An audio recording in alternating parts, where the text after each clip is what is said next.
Hi everyone and welcome to our first Friday Forum Live of 2014. My name is Declan McGlynn and we're very excited today to be joined by producer, audio engineer, plugin designer and mastering engineer Yoad Nevo, who's going to be taking us through some of the way that he mixes analog synths.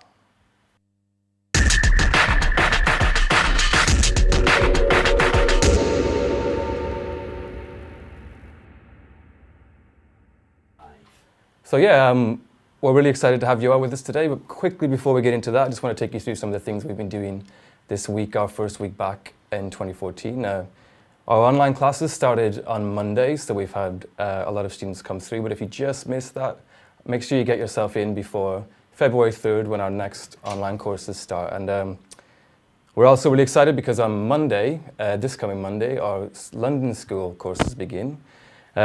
So make sure, we have very few places left, but make sure if you want to get in with that, you're going to have to do it ASAP. And also, I just want to give a quick congratulations to George Ferreira, who won our Pro Producer competition. If you were entering that competition, all you had to do was subscribe to our channel, and we had a lot of interest because the prize bundle was amazing. So congratulations to George again. But I was going to say, if you're watching, congratulations, but I reckon he's probably playing with his prizes. So yeah, Yoad, thanks for coming in. Hi, my pleasure. And we're just going to talk a little bit about, you've got a new sampling instrument, is that right? Yeah, it's a new sample library that I did together with Samplephonics, where we sampled some of my analog synths and created this really useful library. That was my my vision, to have sounds that are actually useful in production, Sure. rather than just having fancy names and titles and brands associated with them. And yeah, that's what we did. I spent a lot of time sampling my Mini Moog SH101, JX3B, Yeah. Matrix 6, which is amazing. That's the Oberheim Matrix 6, yeah. so yeah. And going through the Neve desk. On some of them I did some further processing on the desk, like driving them, using a bit of compression EQ. Some of them were just recorded plain. And then I recorded all of them both ways, or more than one method. So one completely flat and natural, and then some processed sounds. And then I chose the best sounding ones. And that was quite an interesting experience. Yeah. Was there any you chose, actually you ended up choosing the drivers, you know? Actually, most of them. Yeah.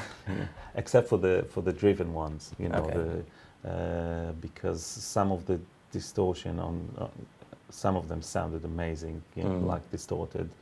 But yeah, but like something like the Mini Moog, it's just going through the transformers and through the Neve channel, it sounds so huge that it's like everything else you do to it just doesn't really, you know, it's not needed. It sounds like absolutely amazing. And yeah, it was a great experience to get it.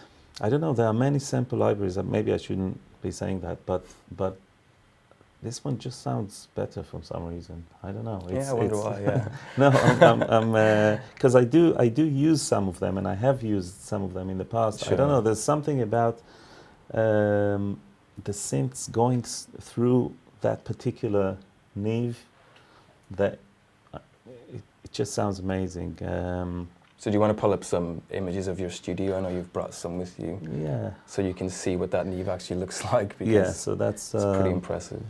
Yeah, that's my studio. That's the Neve, which is a custom Neve desk, which is actually made out of two V51 desks joined together by Malcolm Atkin, and he did an amazing job. So now it's like one big desk, 60 channels plus 60 full channels plus 32 returns. So it's quite big. Wow. And transformers and everything. It's all Class A. It's the first. It's a desk from '81. So it's like it's actually the last one of the classic, you know, 70s sort of Neves, old transformer on the in and out, Class A circuitry, and it's the first one to have dynamics on the channels. Okay. Which sound absolutely amazing. Yeah. Yeah, and these are some of the synths. No, these are actually all the synths I own. Some of them were used in this library. The analog ones, some of the analog ones. That's the Mini Moog. Well, I have quite a few. That's the JX3 Peak, which I know you like as well. Yeah, of course, I love it. And these are some of the. That's the Matrix 6 here under the virus. You can barely see it, but the rest of them are digital ones, which, except for the 2 pulses, 2 watt of pulse, which is a huge synth as well. And actually, I use that one. I feed them through the same MIDI channel, and I pan them left-right with a little bit of detuning. So I have like a stereo one. Yeah. Out of those 2. Yeah, ace. Yeah. So yeah, quite a few. That's my latest one. Innovation, The Base Station 2. It's quite good as well. Yeah. So shall we have a listen to the plugin then, and we can have a look at it? Yeah. So the plugin is based on a GUI design or graphic user interface design, which resembles the SH101. And the reason for that is because I really, really like the layout and on this. I mean, I think it's perfect, except for maybe I would rather have the frequency control as a knob rather than as a fader. Although you can do quite fast cuts with it. Yeah. Yeah, exactly. So yeah. So you can get like quite fast movements. But other than that, I really like that layout, and that's what we used here. And so basically the way it works is that you have a few patches. So you have a few bass patches, distorted resonant waves, some sound effects, strings, pads, etc. And out of each one, you select. Sorry, I keep pressing this one, especially this one. Out of each one, you actually select 6 or 7 synths. So per setting, you can just very quickly. So if you have a setup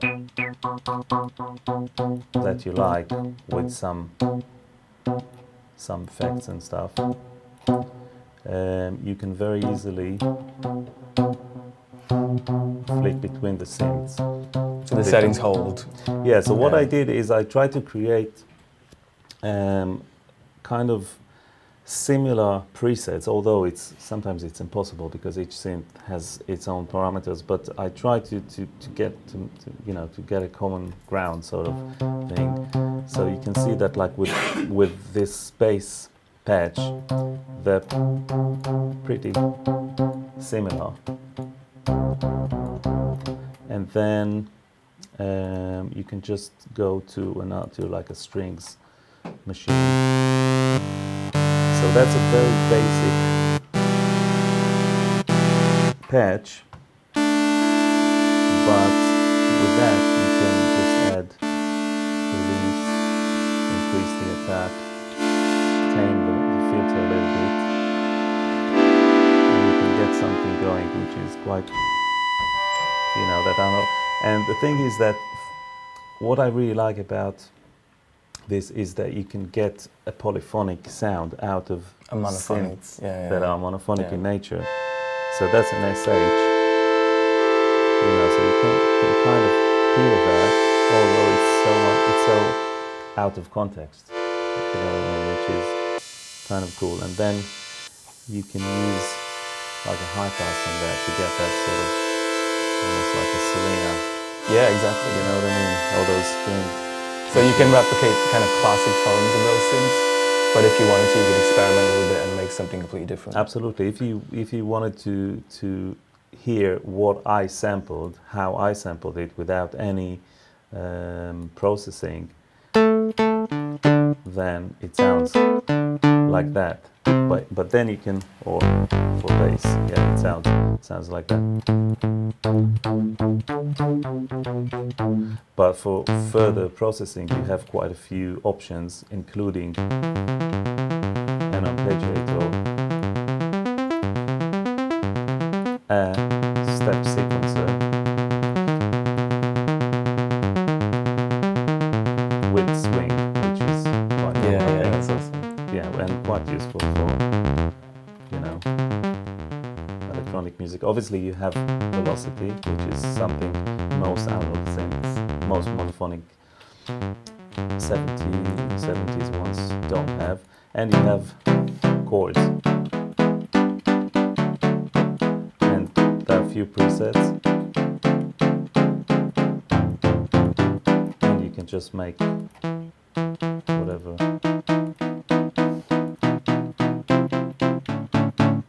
Yeah, so it's quite like, it's very easy to get like a really cool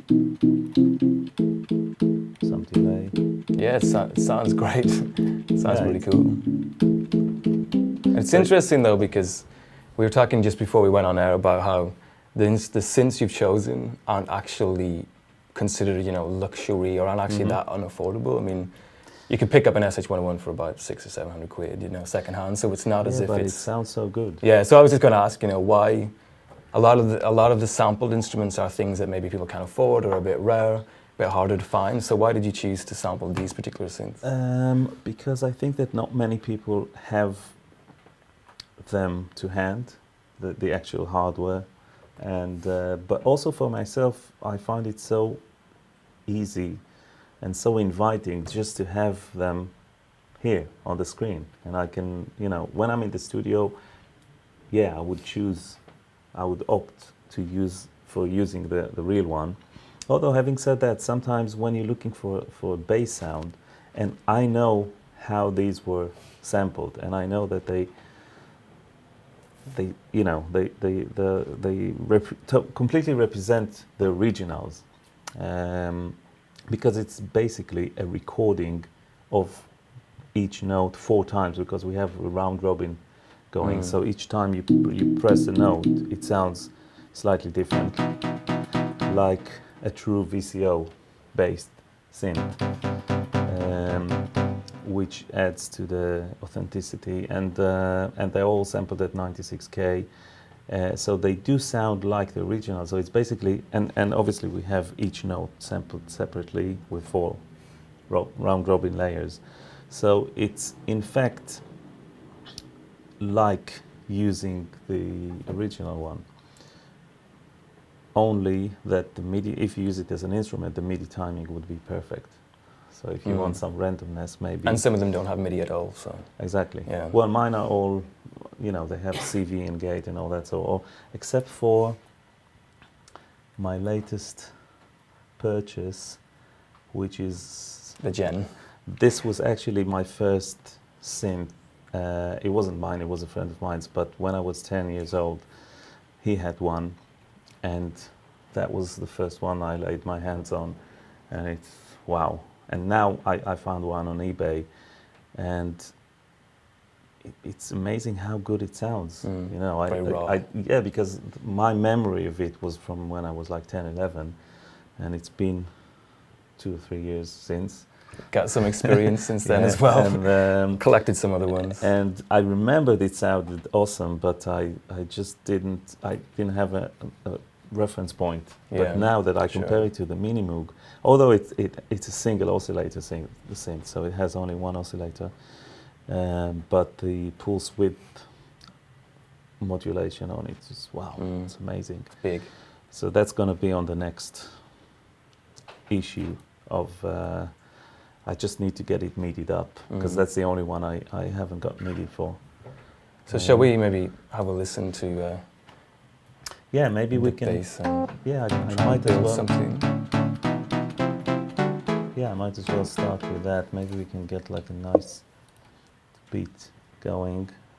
So that's the new machine software. Yeah, that's machine too. It's quite good. You have to get used to it. I'm so used to the 126. yeah. It's Friday. Exactly. I don't know.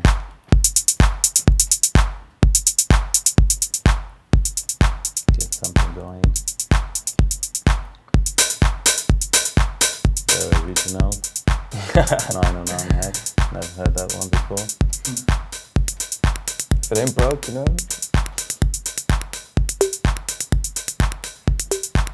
I don't know.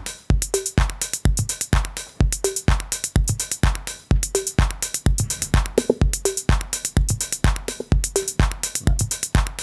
Well, that will do. Bit busy, but whatever, we can always use stuff like that.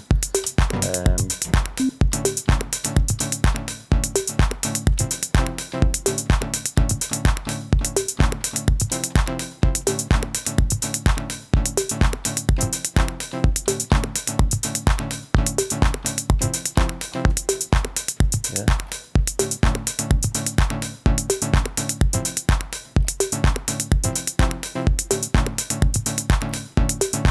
And then we can. And what synth is that? Model? That's an MS-10. Playing chords. Yeah. I believe it. And Finally. Yeah, exactly. Let's load another instance of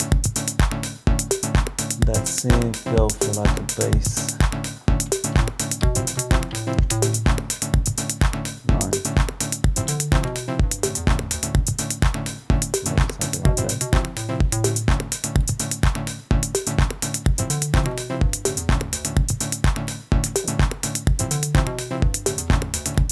That's kind of a classic SH-101. Yeah, that square Yeah. wave is so distinctive. Maybe we can some chorus on it.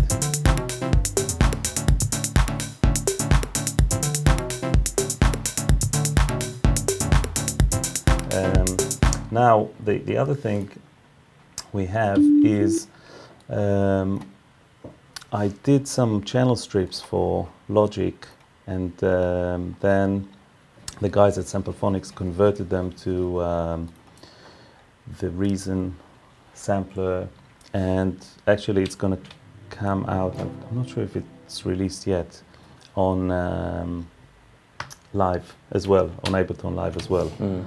But here we have some channel strips, so rather than just normal presets, there's complete channel strips with Logic internal plugins, so it's compatible, you know, with So EQ, compressor, effects. yeah, some reverb.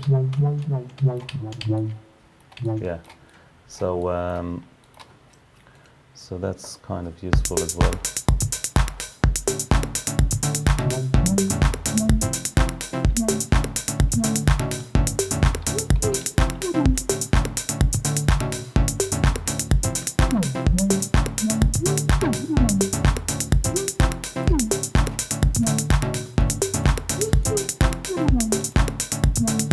Well, it's not very the best.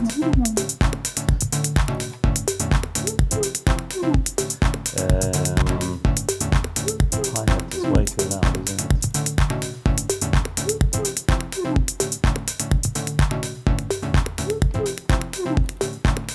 Anyway, you get the idea. So, yeah, I mean, having those presets, those channel presets, I think it's very useful, because then you can, so from just plain sawtooth waves, you know, you can get some comprehensive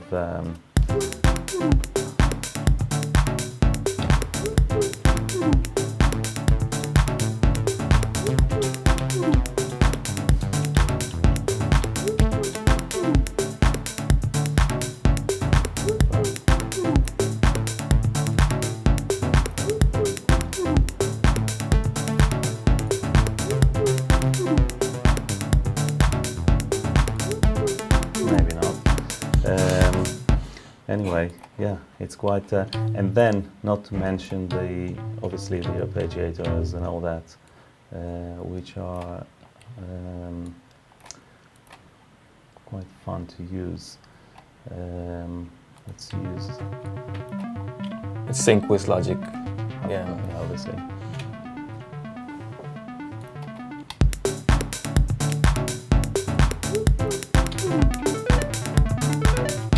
If I played it in time.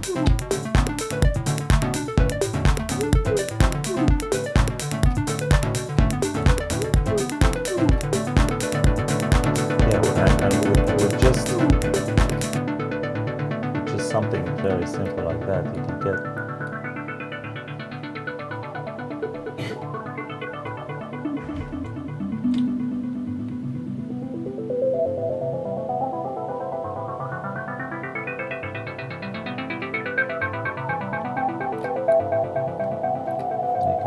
Drive it quite. So where does that is that a modeled filter or is it sampled as well? These are the host filters. Okay. So basically all I'm using is the samples, and then we're modulating them by different means. Okay.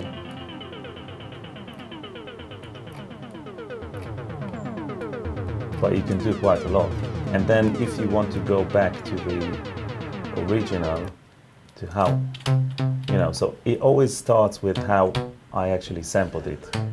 So you can always go back to the natural sounding synth and then tweak it further from there. So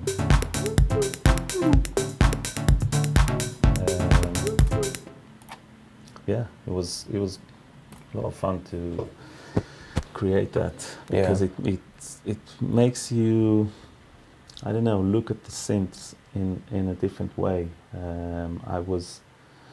I actually delved into synthesis very much in the past 2 years, because we did the Element with Waves, which is a totally different thing. It's a maybe I'll.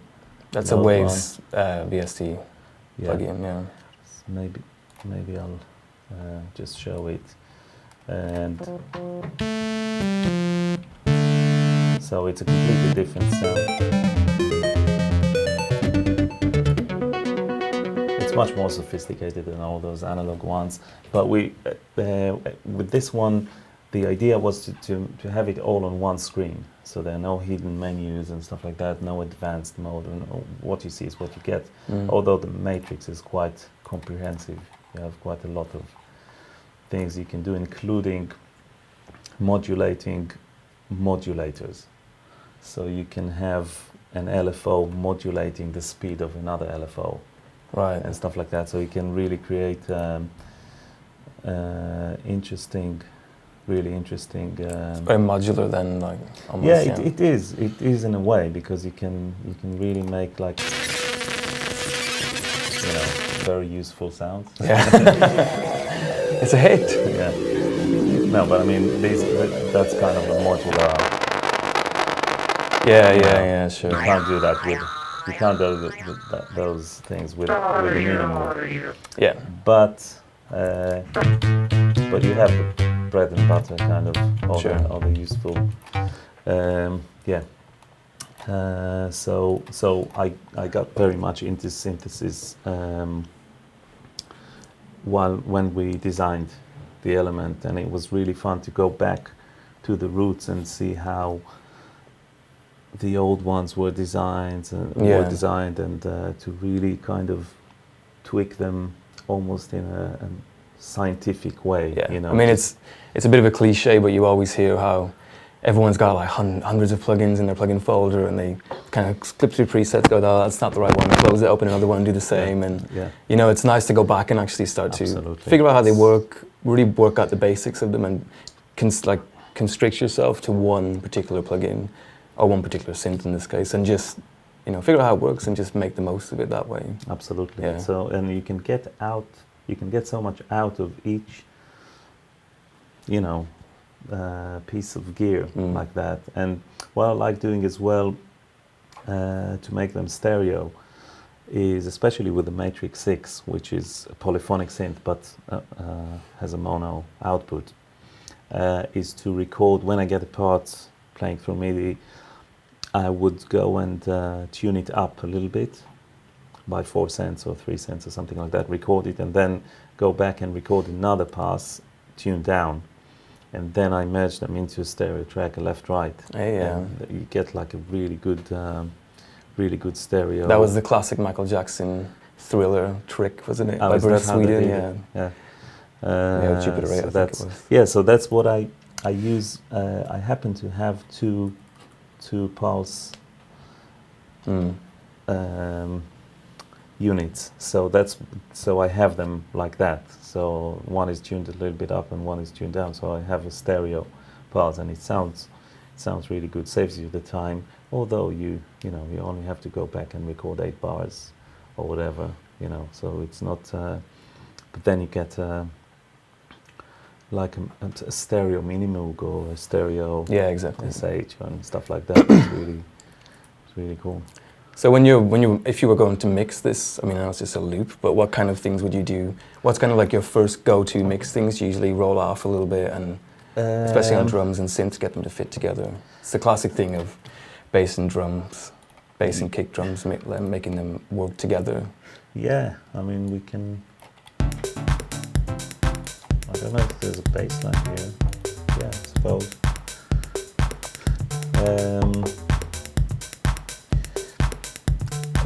It depends, because on this, if you want to get like a classic sort of early 90s house sound, then it's usually I would keep it quite raw, especially the analog synths, because when you start compressing them too much, they start sounding like plugins, and there's something kind of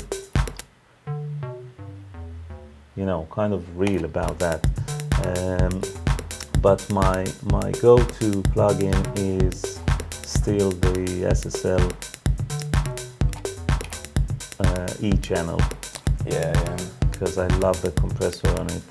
Yeah, it's pretty brutal compressors. Yeah, I used to mix on SSLs for so many years, and I kind of know. And when I did the presets for this one, it took me like an hour, or even less, because I did the presets on the default presets here on the menu, and I could almost do them blindfold, or sort of without hearing, because I just know how to tweak it. So can we hear maybe some of the presets there and what they sound like? Yeah, maybe we should hear them on the drums, because it would be more noticeable, I guess.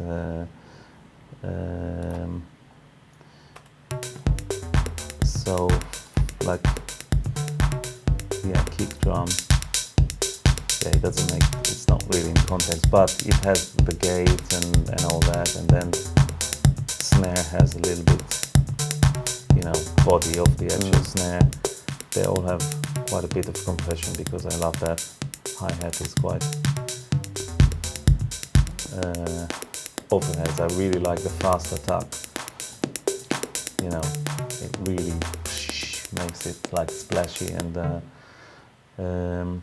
but yeah, if we want to use it on, let's say, this bass, then I would probably try to add. I usually try to find an interesting mid-range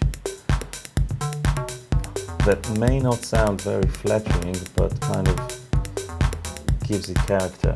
So I would try to look for something like that, and maybe more bass, because you can get the low end of this. And then for this one to really process it, you probably need to distort it a little bit, because the sound itself is a bass sound, so it doesn't have too much harmonics. Yeah. What we can try to do is move it into another channel and try like one of the raw something that will have more, even the strings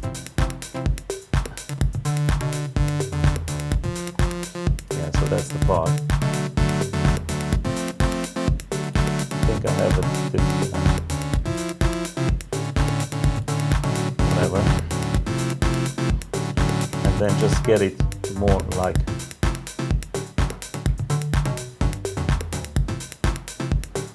something like that, and then you have more content, you have more high frequencies, more harmonics that you can process. For something like that, I can use the NLS, which is a plugin that is modeling 3 desks, Spike, Mark Stent's desk, Mike Hedges' desk, and my desk, the one from Nevo Sound, which we saw, this one, and it actually models 32 different channels rather than one. So if you see when you load the first instant of the plugin, then it shows you preset 1, but if you load another one, even on the same channel, it will automatically load another instance of that plugin, which will then, so this will automatically load channel 2. And so you actually have the full breadth of the whole thing? Wow, yeah, okay. yeah. And even if I switch it to Nevo, it will still be channel 2. But then I can then, if I have more than one, I can assign them to different VCA groups, and then I can change the type of desk for this whole group. So I have the group control here, and I can change them all to SSL, to EMI, to Neve, and I can drive them, bypass them all, and bypass the noise, because we sampled the noise of each of the 32 channels out of each of the 3 desks. And this kind of noise floor gives you a lot of color, and especially when you send it to reverbs and stuff, it's at the level that it is on the desk, which is around -80 or something like that. So it's really quiet, but it gives it a really nice color. But what I can also do with that is to drive it, to put it into mic, and that works really well on the SSL on Spike's desk. Yeah, yeah. So you can get that. I mean, at the moment I have all the drums coming out of one channel, but I can do that as well, and it, you know, or I can just drive the line.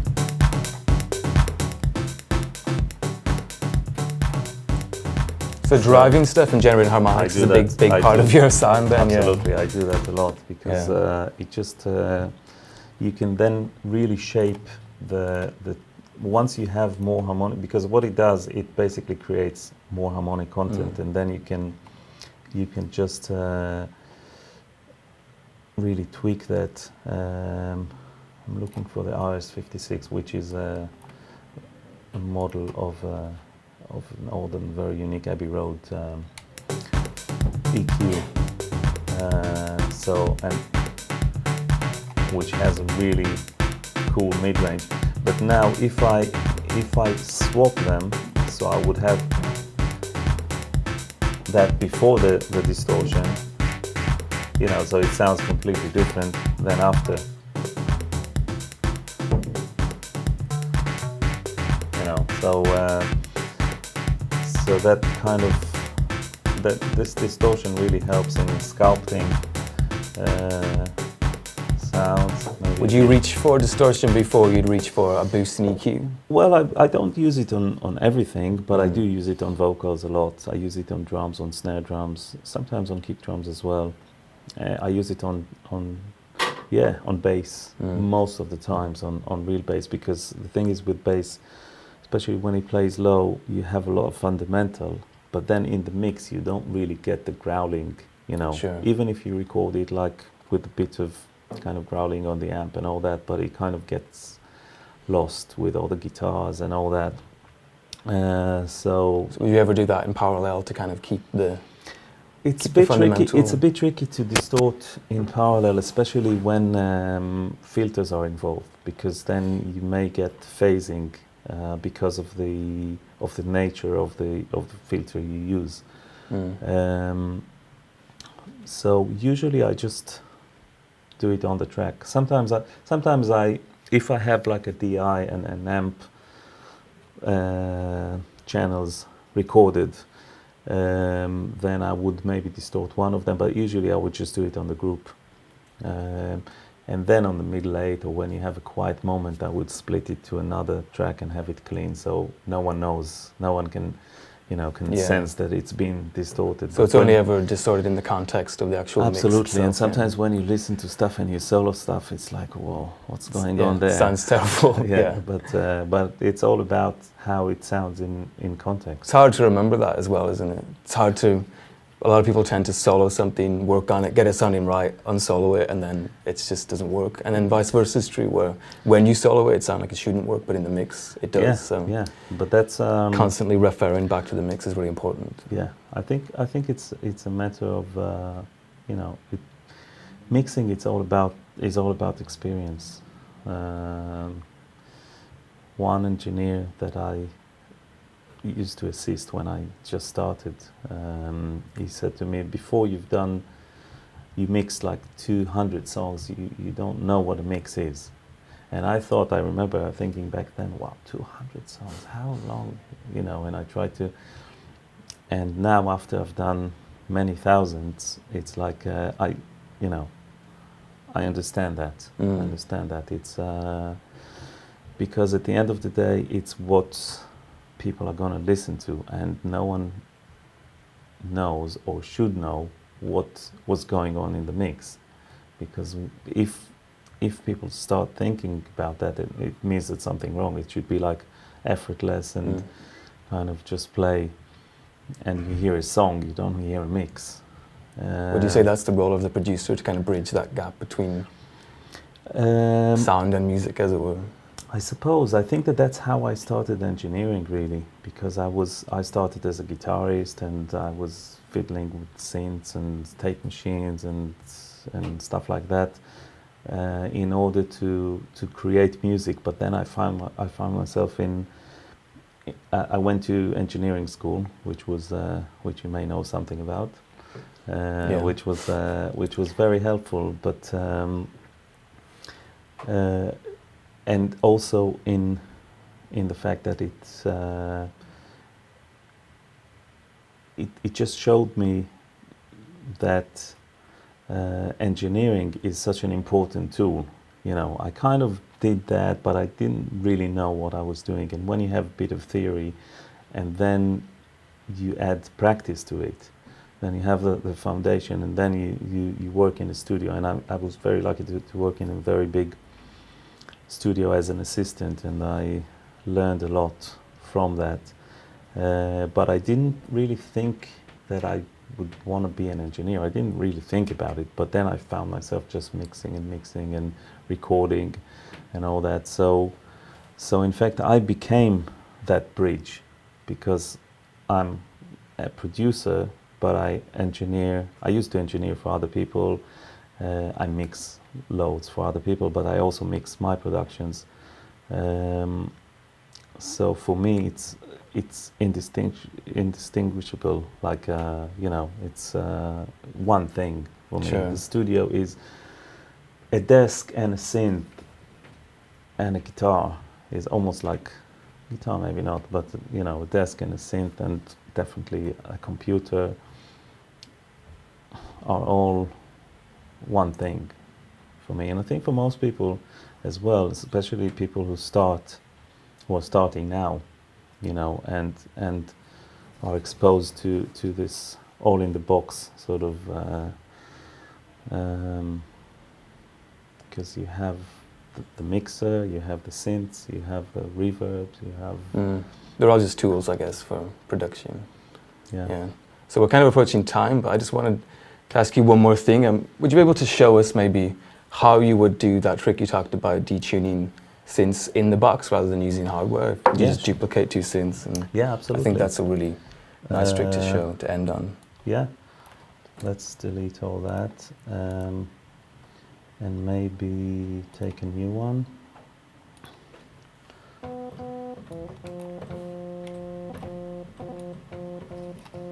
Sorry, I'm playing the wrong one. Every time. So let's go for something really simple. So like a square, sorry, I'll put another one.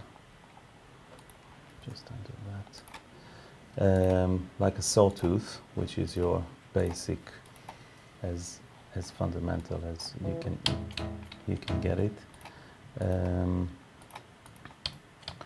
So let's go for that.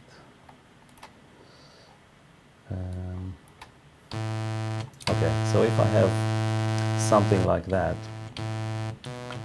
and then I load, so let's tune that up a little bit. Actually, we can use that. So let's tune it by 4, and then I copy that and tune it down by 4.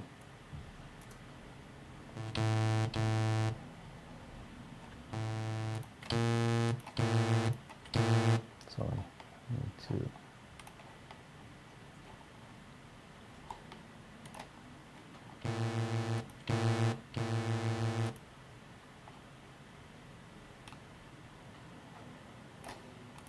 Let's do it like that.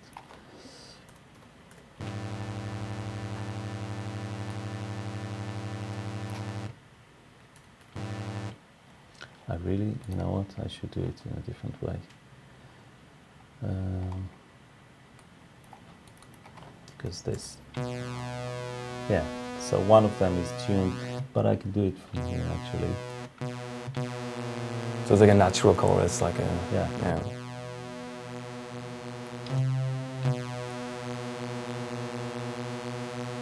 So from a very basic,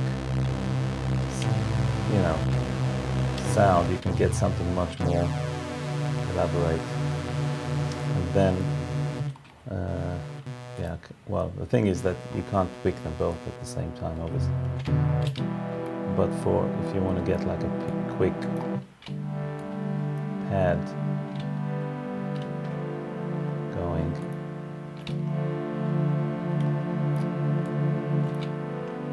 yeah, and that's just from one sawtooth, like exactly. Instantly. There's no other, only filter and a bit of envelope.